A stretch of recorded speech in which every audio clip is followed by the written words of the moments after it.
On page 112 of the Codex, in the upper margin, there are notes written by the second Masoretic, and he has a list of words that are spelled in an unusual way. That's what these lists of notes are. They're lists of different words that are spelled in special ways, in unusual ways, and the purpose is that when you come to copy, you don't say, oh, that's spelled wrong, and you correct it, because you say, yeah, it's part of the list. I know it's supposed to be spelled weird in that place. All right, so here's what he writes.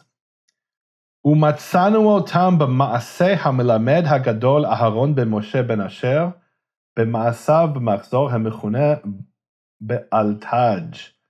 And we found them in the work of the great teacher, this list he's just quoted, in the work of the great teacher Aharon, the son of Moshe, the son of Asher, literally in his deeds, but meaning in the things that he wrote, in the machzor. Machzor is a word that means a codex, a manuscript.